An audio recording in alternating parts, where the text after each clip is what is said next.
Okay, for continuation, he's cutting the ampalaya to be put on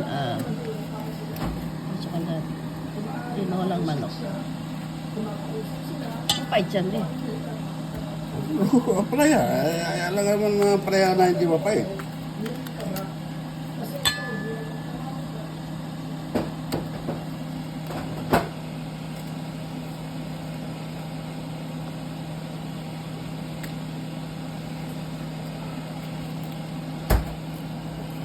Okay. That's the way he cut it. Ano, separate mo yung bato. Tatanim mo yung bato? No? Okay. At ayun na. Still cooking.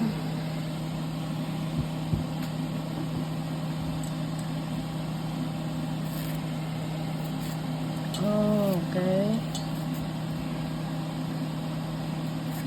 Yan yung binili namin sa Ompat Super Center.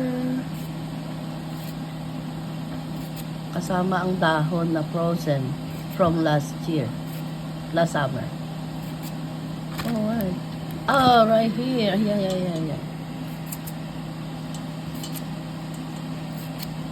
Tapos, iniwan ng paganyan. At, ang gagawin, ilalagay lang dito sa sabaw. Yeah. Tapos, pakukuluin pa. Hindi na. Of course. Oh, may maliliit pa. Oh, frozen. Wow, ang tagal dyan, ha? Palaya. Ang frozen ang palaya. Aalisin pa yun, mura.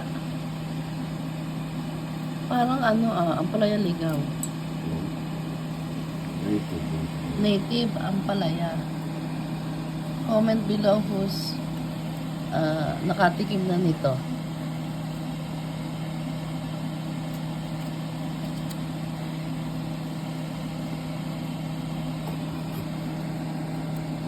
Okay. Tawa-tawa ka dyan. Okay. We'll see later. Hugasan pa? Ayan na yan. Hugas na kanina. Okay. Oop, that's the way you cut. Ilocano cut. Oop. Ooh. My God. Paano mo alam na hindi ka masusugatan?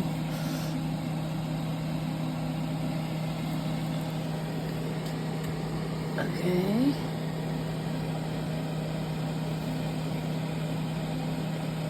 Nakasama sa dahon o separate kung gano'n? Separate. It was separate.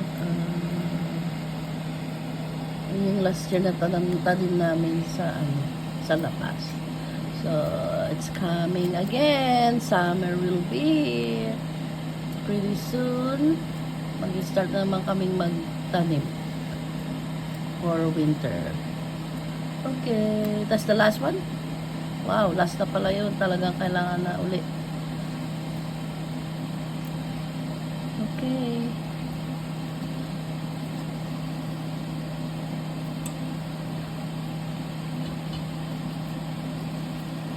Malambot siguro na yung chicken. Oo.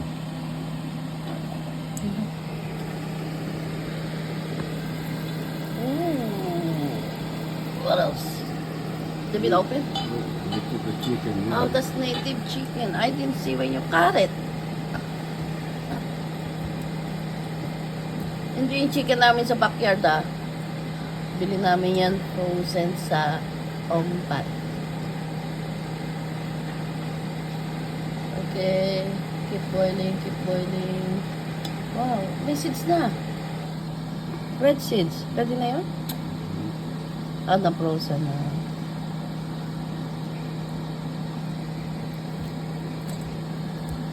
Wala na. Okay, we'll see what you're gonna do after. Hugasan mo po pala yun, strain. Remove the water.